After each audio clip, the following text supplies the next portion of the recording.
Hi students, before we start the lesson about modals or English modals, let's try to know the basics.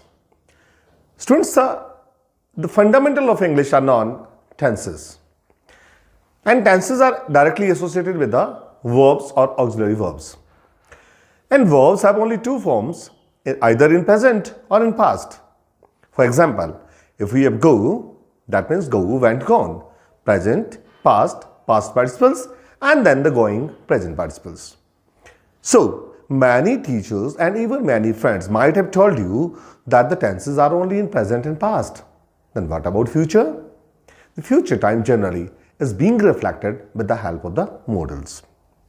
In addition to that, there are a lot of other statements which are not covered within the boundaries or the limitations of the tenses.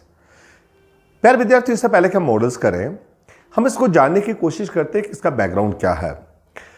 Students, आप लोगों ने tenses के बारे में सुना होगा। Tenses English में बहुत आधार माना जाता है इंग्लिश का, बट टेंसेस का सीधा सीधा संबंध होता है क्रिया के साथ, वर्ब के साथ। और अगर हम इंग्लिश में वर्ब की फॉर्म्स की बात करें तो वो दो ही टेंसेस में प्रेजेंट या पास्ट में मिलती है। For example, go, went, gone, going, यानी कि present participle, past and past participles.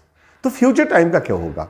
उसके लिए हमारे पास कुछ ऐसी ऑक्सिलरी वर्ब्स हैं जिन्हें डिफेक्टिव ऑक्सिलरी वर्ब्स कहते हैं, और वही डिफेक्टिव ऑक्सिलरी वर्ब्स मॉडल्स कहलाती है।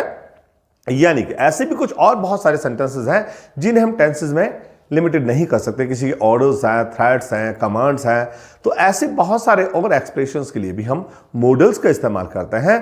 Late us try to know a wider and complete about modals, what those are, how they are uses, and in which form or in which time they are used in English. Let's know modals. What are modals? English modal are verbs, or to say a type of auxiliary verb. The key way to identify a modal verb is by its defectiveness. In other words, it has neither a participle nor an infinitive. In addition, modal verbs do not take the inflection s or es in the third person singular unlike other verbs. Dear students, English modals की हम बात करें, ये भी auxiliary verbs ही हैं, परंतु इनमें defectiveness रहती है। डिफेक्टिवनेस का मतलब हुआ जिस प्रकार से हम डू से डू, डज, डिड बना लेते हैं, इस प्रकार से मॉडल्स में से कैन है। तो कैन का कुड लोग जरूर मानते पास्ट, इस पर भी हम आगे चर्चा करेंगे, परंतु वो इनफैक्ट पास्ट नहीं है। कैन के साथ आप एस नहीं लगा सकते, कैंस। सिमिलरली शुड के साथ आप शुडिड नहीं कर सकते, ना ही शुड्स बना सकते हैं। तो इनके साथ इस तरह का ना तो कोई इन्फ्लेक्शन लगते हैं, ना टू बी वर्ड्स में इस्तेमाल होती है, और ना ही इनके कोई पार्टिसिपल्स बनते हैं, इसलिए इसे डिफेक्टिवनेस इनमें कहा जाता है। मेन इंग्लिश मॉडल वर्ब्स कौन कौन सी होती है? Shall and should, will and would, may and might, can and could, must. According to some grammarian, modal verbs in English are paired as present and preterite forms. Preterite forms, dear students, means the former form. But use of the preterite forms does not necessarily refer to past time. यह reason आता है, जैसे shall का should है, ये preterite form है, इसका past नहीं है, पर ये मैंडेटरी नहीं है कि हमेशा इसकी सिमिलर सेंस या शेल की सेंस में शुड पास्ट में ही आए। इसी प्रकार बिल का पास्ट जरूरी नहीं है कि वुड हो। वुड के अपने अलग मीन है, इसके अलग अपना यूजेस होता है।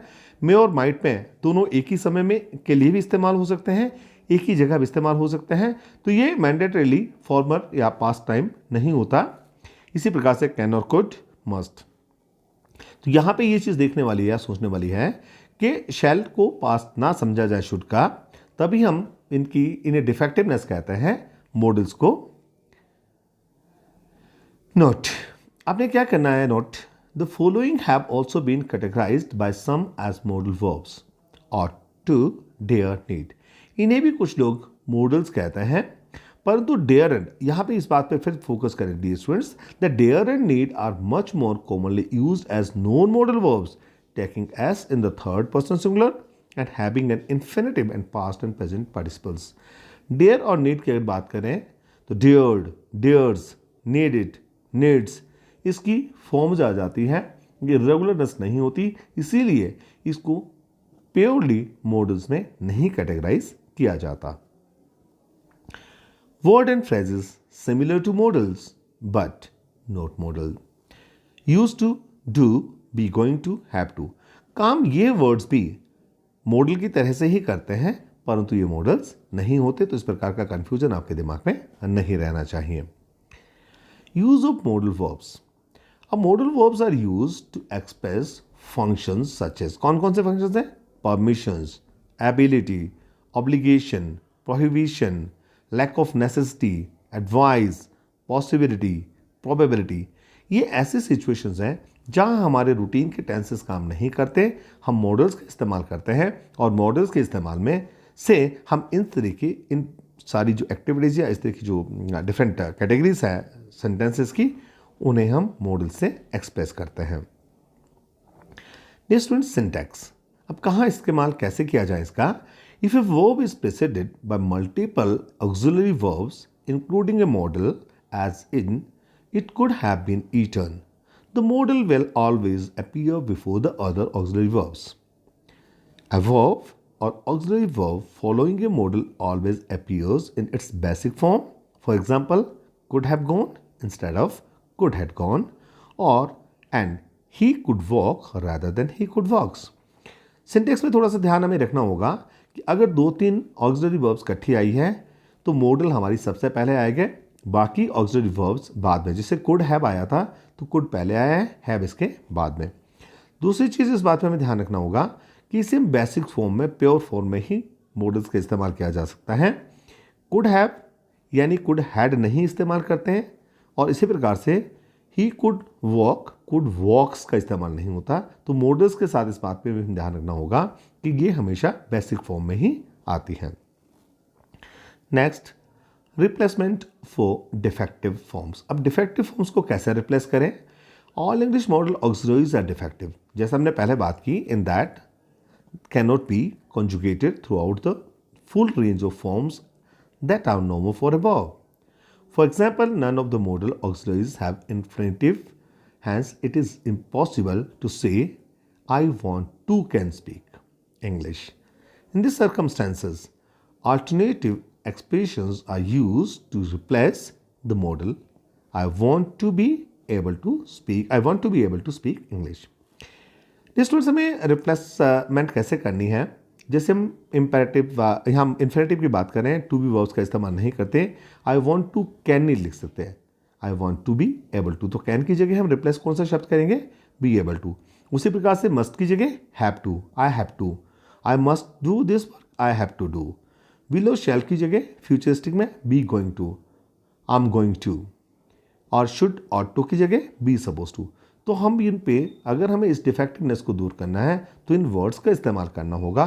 कैन की जगह बी एबल टू, मस्ट की जगह हैव टू, विल शैल की जगह बी गोइंग टू, शुड और टू की जगह बी सपोज टू. तो ये हम रिप्लेसमेंट करनी होगी डिफेक्टिवनेस को दूर करने के लिए. Uses of shall and will. अब हम चर्चा करेंगे शैल विल का इस्तेमाल कैसे होता है. Number 1, shall is used in many of the same senses as well, though not all dialects use shall. In prescriptive English, users shall in the first person singular or plural indicates mere futurity, but in other person shows an order, command or prophecy.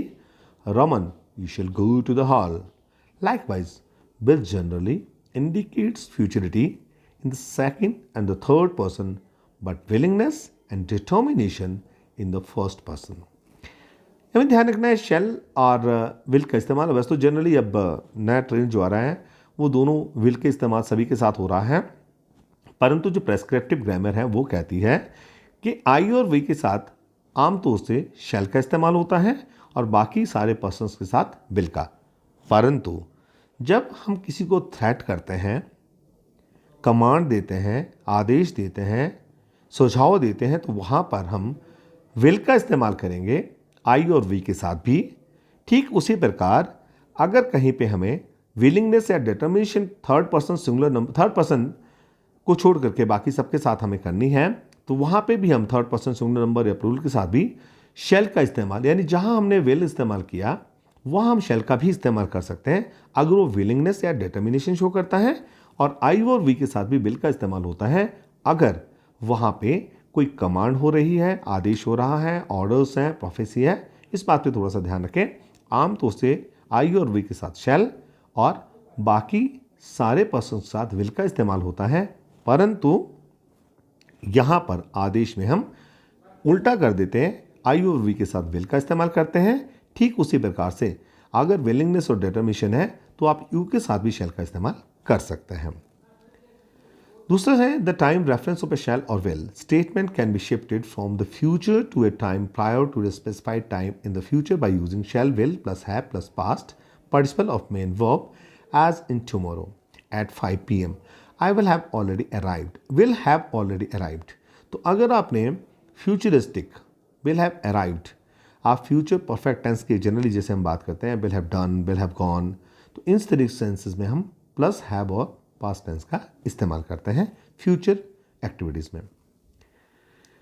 Should, number 1, should is commonly used even in dialects where shall is not. The negation is should not और the contraction is shouldn't. तो should की अगर हम इस्तेमाल करें number 1 कि इसको used even in dialects, भाषाओं में शैल जहाँ इस्तेमाल नहीं होता वहाँ भी हम शुड का इस्तेमाल करते हैं। Number 2, should can describe an ideal behaviour on occurrence and imparts और normative meaning to the sentence. For example, you should never lie means रफली if you always behave perfectly you would never lie, so obligation. तो यहाँ obligations के लिए हम should का इस्तेमाल करते हैं, जहाँ पे हम आइडियल एक आदर्श व्यवहार अगर आपने प्रस्तुत करना है तो उसके लिए हम शुड का एक सुझाव का के लिए शुड का इस्तेमाल करते हैं। Word, would can be used for the conditional mode in main clauses having a counterfactual meaning. I would go if I could, but I can't. मैं जा सकता था अगर मैं चाहता। Number 2, would can be used in some forms that are viewed as more formal or polite. For example, I would like a glass of water compared with I want a glass of water, and would you get me a glass of water compared with the beer get me a glass of water. तो वहाँ threats हो जाती हैं, polite behaviour नहीं रहता। Number 3, it is also use to make a hypothetical statement about the doubtful future situation even if it is not known to be counterfactual. If we went to Shimla for Christmas that would be nice. The contracted form of would is D I would simply or if I could. The negation is either wouldn't or would not. 3 तरह से would का इस्तेमाल हम यहाँ पे बात करें, वैसे बहुत और भी सेंटेंसेस में इस्तेमाल हो सकता है। पहली चीज़ है कंडीशन वुड में I would go if I could. दूसरे हम बात करते हैं वुड की जब हम लोगों ने एक मोर फॉर्मल पोलाइटनेस शो करनी है, विनम्रता, औपचारिक विनम्रता शो करनी है तो वुड का इस्तेमाल होगा। और तीसरा हाइपोथेटिकल स्टेटमेंट जो फैक्चुअल नहीं है, जो डाउटफुल है फ्यूचर के बारे में, उन स्टेटमेंट के लिए हम वुड का इस्तेमाल करते हैं। Next, may and might. May and might, both forms can be used to express a present time possibility or uncertainty that may be. Might and could can also be used in this sense with no past time meaning, although may convey less assistance, a somewhat higher probability than do might and could. Number 3, when used in the perfect aspect, may have is only used to indicate a lack of knowledge about events in the past, but might have can also be used for possibility that did not occur but could have in other circumstances in a similar way to other condition statement. अब 3 चीज़ें पहले भी हमने चर्चा की थी students कि हमेशा जैसे मे के माइट को पास्ट ना माना जाए, इसका पेट्राइट ना समझा जाए। यहाँ हम उस बात को क्लियर करें कि may and might both forms can be use to express a present time. दोनों का प्रेजेंट टाइम की जो पॉसिबिलिटी है या अनिश्चितता है उसे मे या माइट दोनों से हम एक्सप्रेस कर सकते हैं, that might be or that may be. ठीक उसी प्रकार से might and could can also be use in the sense with no past time meaning, although यहाँ पे इतना ध्यान रखना कि may conveys less hesitance, somewhat higher probability than do might and could. सिर्फ इतना सा डिफरेंस है कि ज़्यादा अगर थोड़ी सी अधिक संभावना है तो मे का इस्तेमाल होगा, अगर संभावना कम है तो माइट और कुड का इस्तेमाल हो सकता है। Number 3, when used in the perfect aspect may have is only used to indicate a lack of knowledge about events in the past, but might have can also be used for possibilities that did not occur but could have. कि अगर तो संभावना confirm है कि नहीं हुई तो may have और अगर माइट हैव हमने इस्तेमाल किया, इसका मतलब है कि हो भी सकता था पर हुआ नहीं। ये थोड़ा सा डिफरेंस हमें ध्यान रखना होगा। इसके साथ है can and could. Can is use to express ability. I can speak English means I am able to speak English, तो एबिलिटी को शो करता है can. I know how to speak English. The past form for this meaning is as in 20 years ago I could speak, was able to speak English। तो can का past यहाँ पे could इसने पैट्रिएट form दे दिया है। Negation में can is single word, can not, can't, occasionally written as two words can not. बस generally हम कांट इस्तेमाल करते हैं और कैन नॉट भी ऑकेजनली इस्तेमाल किया जा सकता है। और कांट कॉन्ट्रैक्टेड फॉर्म इसका इस्तेमाल करते हैं, जबकि नेगेशन में कुड नॉट और कुडंट का इस्तेमाल होता है। ये कैन और could.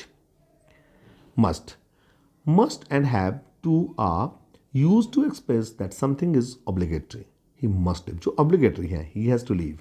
Must can be used to express a prohibition such as you must not smoke in here। और resolution, कोई आपने पक्का प्रॉमिस किया है, I must not make that mistake again। एक कमिटमेंट आपने की तो must का इस्तेमाल कर सकते हैं। have to अगर लगता है कि करना ही पड़ा तो आप must का इस्तेमाल कर सकते हैं।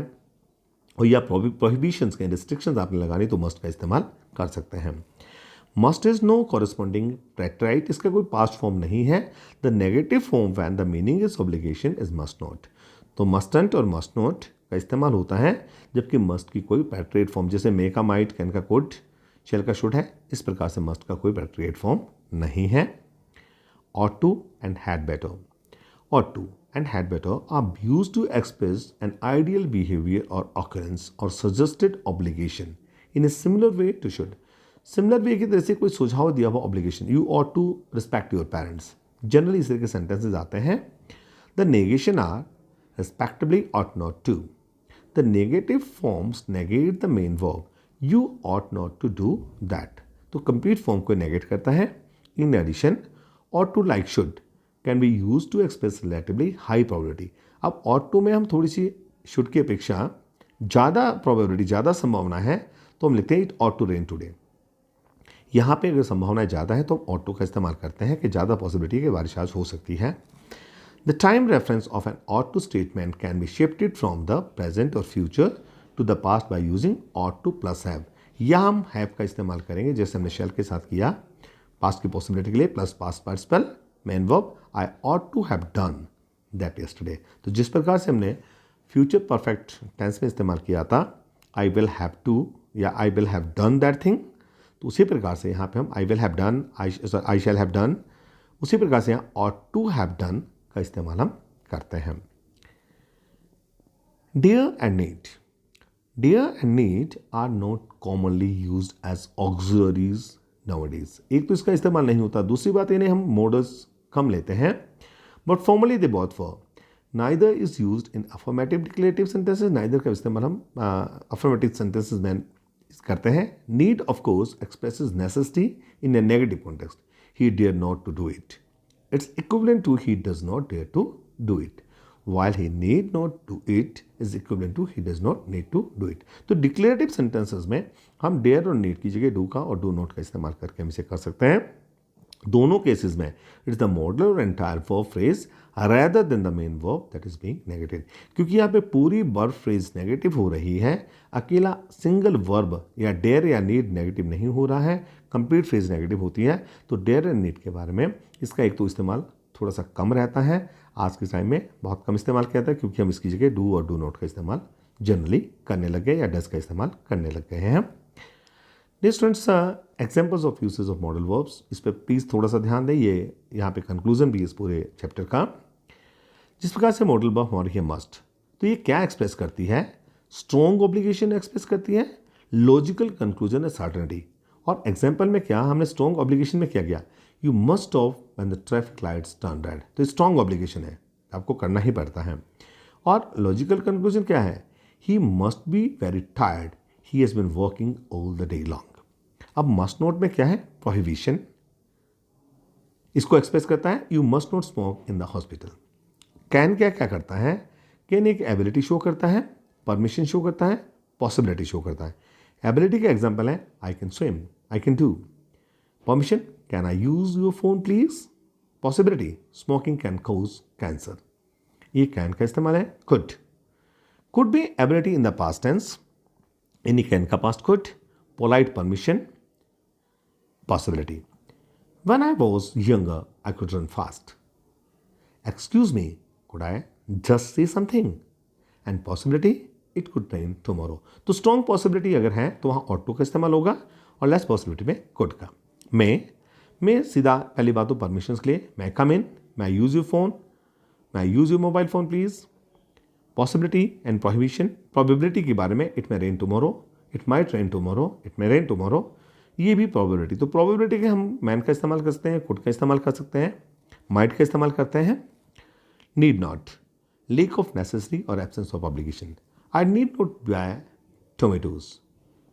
There are plenty of tomatoes in the fridge. Should or ought to में 50% obligation should or ought to में थोड़ी सी स्ट्रॉन्ग है. I should ought to see a doctor. I have a terrible headache. Advice, you should ought to revise your lessons.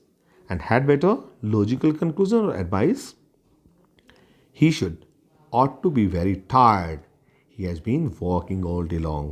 You would better revise your lesson. तो यहाँ पे थोड़ी सी example देकर के हमने क्लियर कर दिया कि किस किस मॉडल्स की क्या एक्सप्रेशंस होती हैं और उसके कौन से एग्जाम्पल आपने रिफ्लेक्ट किए. Dear students, that's all from the model. Thank you very much for watching.